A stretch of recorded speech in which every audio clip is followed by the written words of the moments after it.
Welcome back everyone. In this video, we're going to be learning yet another routing concept called catch-all routes.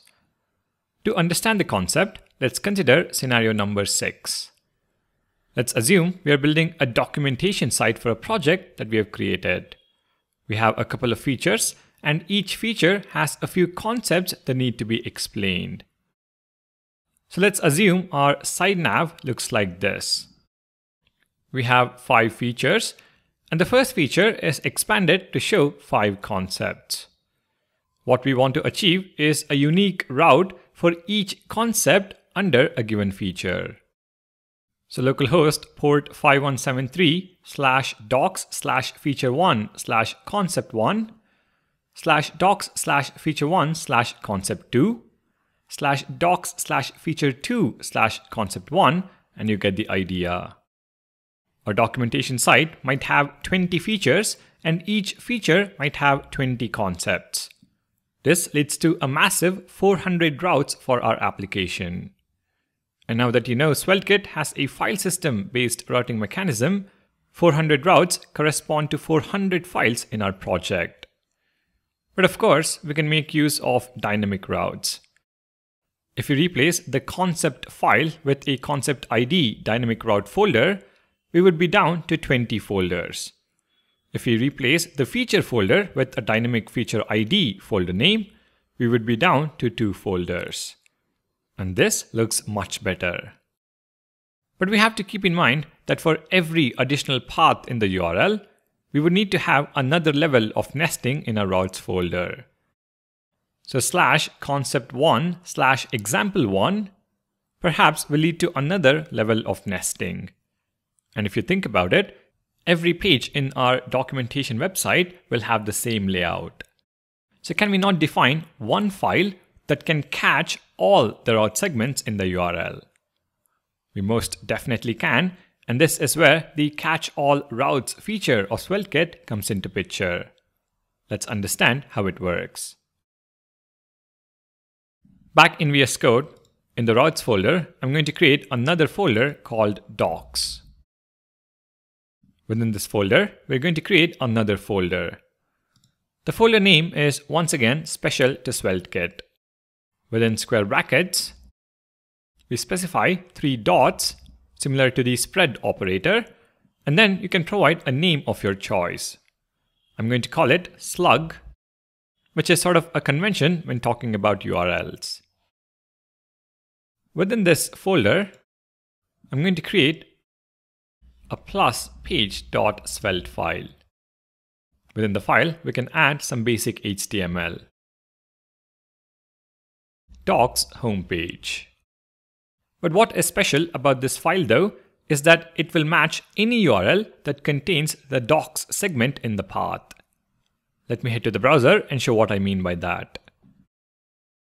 In the browser, if I type localhost 5173/docs/feature1,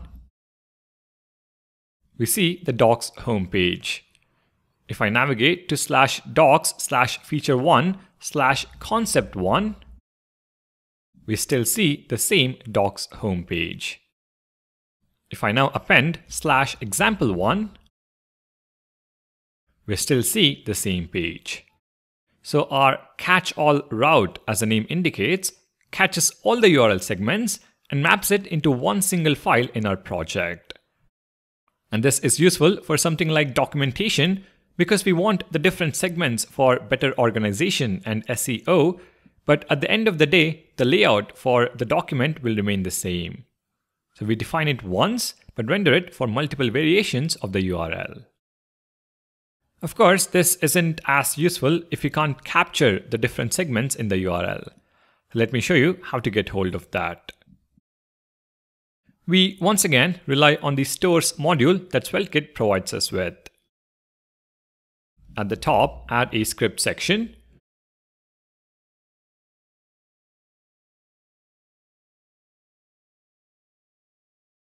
Import page from $app/stores. In the next line, log $page.params.slug. If we now head back to the browser, open the console panel in DevTools, you can see slug is a string that contains all the segments after docs. You can use this string as is or call string.split with / as the separator to produce an array of all the segments. Let's do that and use it to conditionally display HTML. Const slug array is equal to $page.params.slug.split, and we split on /. For the HTML, we use an if-else block.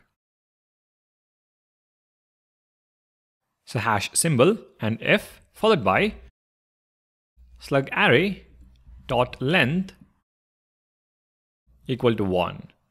Now if this is the case, the text is going to be viewing docs for feature slug array of 0. Else, if slug array dot length is equal to 2, we render an h1 tag viewing docs for feature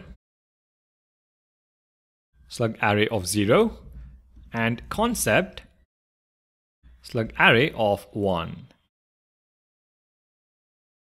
We close the if block. In the browser, navigate to /docs/routing, and we see the text viewing docs for feature routing. Navigate to /docs/routing/catch-all routes, and we see the text viewing docs for feature routing and concept catch-all routes. The UI logic, of course, is completely up to you and how you want to handle the different route segments. Ideally, you would be using the slug array to fetch the documentation contents for the corresponding feature or concept. Our scenario 6 has been implemented. Now, another use case I can think of for catch-all routes is to pass filter parameters for a page. Let's say we are building a real estate website. As a user, I want to view a list of all the houses listed for sale. But I should also be able to filter the houses based on my budget. To cater to that, we can create a catch-all route where we have a route for /houses. And this would list all the houses. But I can also enter /100,000/1,000,000 as my minimum and maximum spending. The catch-all route can extract these values and filter the list of houses, which can then be displayed to the user. I'll leave the use case to you, but hopefully you now have an understanding of the catch-all route feature in SvelteKit. Alright, we have now covered quite a bit about SvelteKit routing, but we are only halfway there. Let's explore the remaining features in the upcoming videos. Thank you for watching, and I'll see you in the next one.